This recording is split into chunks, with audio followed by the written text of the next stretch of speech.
जब राजमाता अग्नि दहन के लिए नंगे पैर चलकर जाती है, उसी समय ये हाथी पागल हो जाता है और आतंक मचा देता है और उसे शांत करने के लिए बाहुबली रथ लेकर आता है और हाथी को गिरा देता है। क्या बाहुबली इस दरवाजे के पीछे वेट करके बैठा था कि कब ये हाथी पागल हो और कब मैं ये रथ लेकर आऊं और उसे ठोक दूं? चलो वो सब तो छोड़ो, लेकिन ये दरवाजे पर लॉक किसने लगाया था?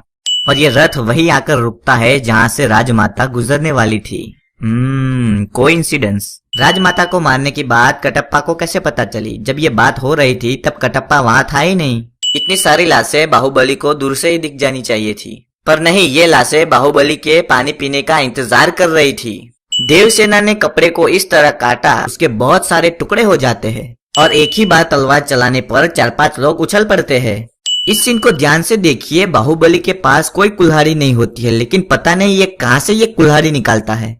ये पीछे वाला बंदा कब का बाहुबली के पास आ चुका था, फिर भी वो बाहुबली को नहीं मारता।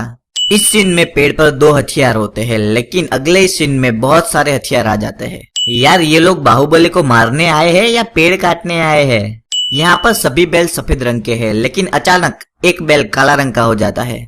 लगता है उसकी नजर बुरी थी, इसलिए वो काला हो गया।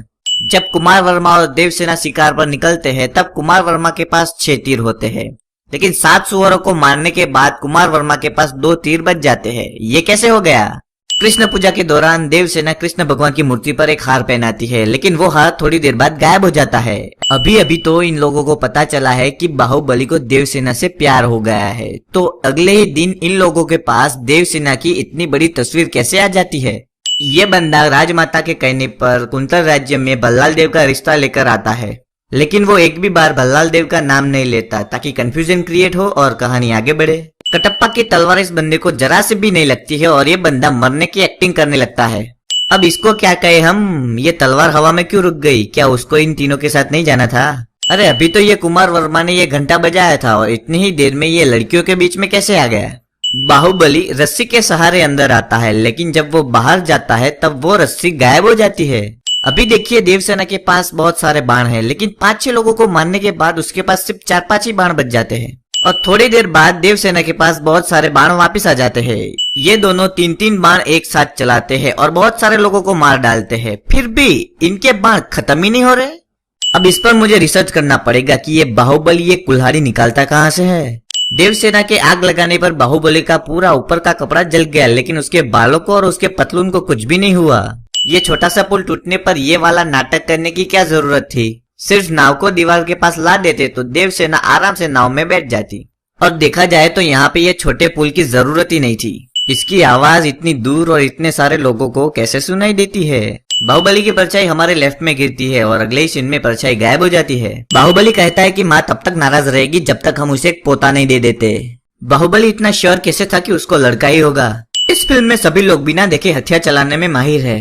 इन लोगों को कैसे पता चला कि बाहुबली को महल से निकाल दिया गया है, जबकि ये लोग बाहर खड़े थे और उनको पता ही नहीं था कि अंदर क्या हो रहा है। ये सारे सीन देखकर लगता है कि बाहुबली ने इंजीनियरिंग कर रखी है। इस मटके में थोड़ा सा ही पानी था, फिर भी इस औरत ने इस मटके को गिरा दिया। अब ये कौन सी नई टेक्नोलॉजी है बच्चे को नहलाने की? हम अभी 2017 में जी रहे हैं, लेकिन बाहुबली ऑलरेडी 3017 में जी रहा है। बाहुबली जब घर में होता है तब उसके कपड़े अलग है, और वो जब घोड़ा लेके कटप्पा को बचाने जाता है तब उसके कपड़े अलग होते हैं। कटप्पा ने लोहे का कवच पहना था, उसको वैसे भी ये बाण लगने वाले नहीं थे, बल्कि बाहुबली को अपने आप को बचाना चाहिए था इन बाणों से।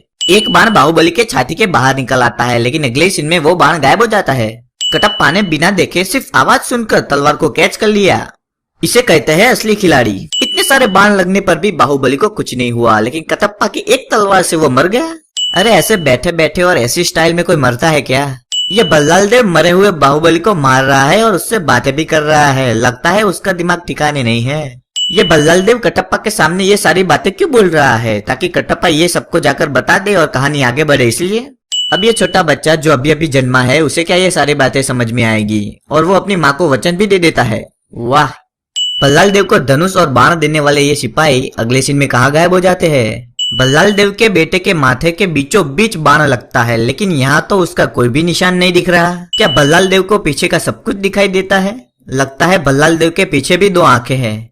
अब तो ये पक्का हो गया है कि बल्लाल देव को पीछे का सब कुछ दिखाई देता है। बाहुबली को एक भी बाण लगने वाला नहीं है, फिर भी ये लोग उसको खामखा क्यों प्रोटेक्शन दे रहे हैं। अब ये कटप्पा तो महल में ही रहता था, तो उसको पता होना चाहिए कि ये ब्रिज कहाँ से खुलता है। अवंतिका को इस पार्ट में सिर्फ चिल्लाने के लिए ही रखा था। इतनी बड़ी चेन इसके ये छोटे से हैंडल में कैसे समा जाती है। अगर देवसेना को रोकना ही था तो इस पुल को तोड़ देते, उसे जलाने की क्या जरूरत थी।